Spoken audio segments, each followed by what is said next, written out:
दोस्तों, 2021 में एक ऐसी फिल्म आई जिसने सिर्फ बॉक्स ऑफिस पर धमाका नहीं किया, बल्कि साउथ सिनेमा को पूरे भारत में एक नई लेवल पर पहुंचा दिया। जी हां, मैं बात कर रहा हूं पुष्पा द राइज की। अगर आपने ये फिल्म देखी है तो आपको इसका रॉ एक्शन, जंगलों का ग्रिड और अल्लू अर्जुन का वो ट्रांसफॉर्मेशन जरूर याद होगा। लेकिन अगर आप इसे सिर्फ एक फिल्म नहीं बल्कि एक बड़े सिनेमैटिक एग्जीक्यूशन की तरह देखें, तो समझ आता है कि इसके पीछे कितना हैवी लेवल का प्लानिंग और डिटेलिंग छुपा था। क्योंकि ये फिल्म सिर्फ बनाई नहीं गई थी, इसे हर एक फ्रेम के साथ डिजाइन किया गया था।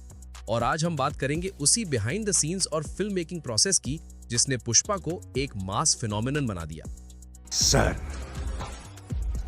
सर की कमी थी इज्जत की। मेरी शादी में आना नहीं। सबसे पहले बात करते हैं इस कहानी की शुरुआत। डायरेक्टर सुकुमार के दिमाग में पुष्पा का आइडिया अचानक आया जब उन्होंने अखबार में लाल चंदन की तस्करी से जुड़ी एक खबर पढ़ी। ये सिंपल सी खबर थी, लेकिन इसी ने एक बड़े स्केल की कहानी को जन्म दिया। इसके बाद 2018 में उन्होंने पूरी स्क्रिप्ट तैयार कर ली थी। अब इंटरेस्टिंग ट्विस्ट ये है कि शुरुआत में पुष्पा के लिए अल्लू अर्जुन पहली पसंद नहीं थे। पहले इस फिल्म के लिए महेश बाबू को अप्रोच किया गया था, लेकिन उन्होंने इस रोल को करने से मना कर दिया क्योंकि उन्हें लगा कि ये किरदार उनकी इमेज से काफी अलग है।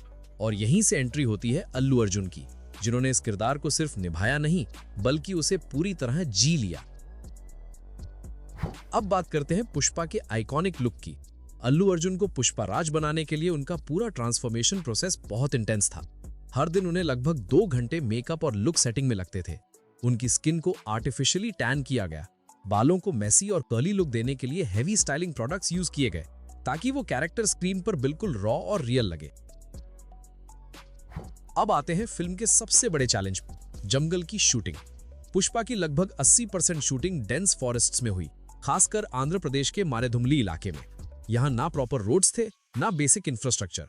मेकर्स को हर दिन हंड्रेड्स ऑफ व्हीकल्स और हजारों क्रू मेंबर्स को जंगल के अंदर ले जाना पड़ता था। सोचिए, ये सिर्फ शूटिंग नहीं थी, ये एक फुल स्केल ऑपरेशन था। और इसी दौरान कई जगहों पर रियल रोड्स भी खुद बनवाए गए ताकि इक्विपमेंट और क्रू आसानी से पहुंच सके। एक लोकेशन तक पहुंचने के लिए तो खास तौर पर सड़क बनाने में करोड़ों रुपए खर्च कर दिए गए। अब बात करते हैं फिल्म के प्रॉप्स और रियलिज्म की। जो लाल चंदन आपने फिल्म में देखा, वो असली लकड़ी नहीं थी। उसे फोम और सेफ मटेरियल से बनाया गया था ताकि किसी भी तरह का एनवायरमेंटल डैमेज ना हो। मतलब रियलिज्म बनाए रखने के साथ साथ सेफ्टी का पूरा ध्यान रखा गया था। अब आते हैं फिल्म के सबसे इंटेंस एक्शन सीक्वेंस पर, ट्रक चेस सीन, जिसमें एक भारी ट्रक ढलान से गिरता हुआ नजर आता है। ये सीन देखने में जितना सिनेमैटिक लगता है, उतना ही रिस्की इसका एग्जीक्यूशन था। कुछ हिस्से रियल स्टंट डबल ने परफॉर्म किए और कुछ शॉट्स को कंट्रोल्ड सेटअप और क्रेन सिस्टम के जरिए शूट किया गया।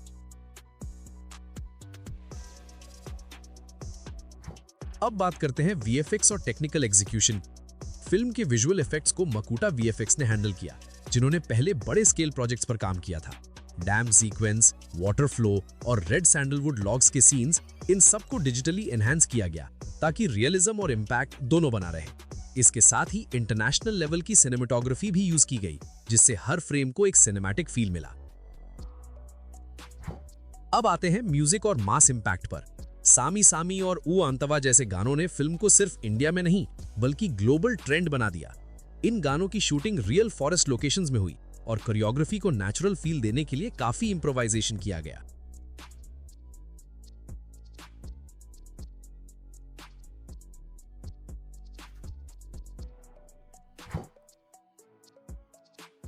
अब फाइनली बात करते हैं फिल्म के सबसे आइकॉनिक डायलॉग की, झुकेगा नहीं साला। इस एक लाइन ने पुष्पा को सिर्फ एक कैरेक्टर नहीं बल्कि एक एटीट्यूड बना दिया। हिंदी वर्जन में इस वॉइस को और पावरफुल बनाने के लिए डबिंग आर्टिस्ट्स ने इसे अलग ही लेवल पर पहुंचा दिया। और जब आप पूरी फिल्म को जोड़कर देखते हैं तो समझ आता है कि पुष्पा सिर्फ एक कहानी नहीं थी, ये एक ऐसा सिनेमैटिक एक्सपेरिमेंट था जिसमें जंगल, कैमरा, तकनीक, मेहनत और पैशन सब कुछ एक साथ जुड़ा हुआ था। तो अगली बार जब आप पुष्पा देखें तो सिर्फ कहानी नहीं, उसके पीछे की रियल फिल्म मेकिंग जर्नी को भी महसूस करना। पुष्पा को नेशनल खिलाड़ी समझे क्या? इंटरनेशनल। क्योंकि पर्दे पर जो आप देखते हैं, उसके पीछे जो दुनिया होती है वही असली फिल्म होती है।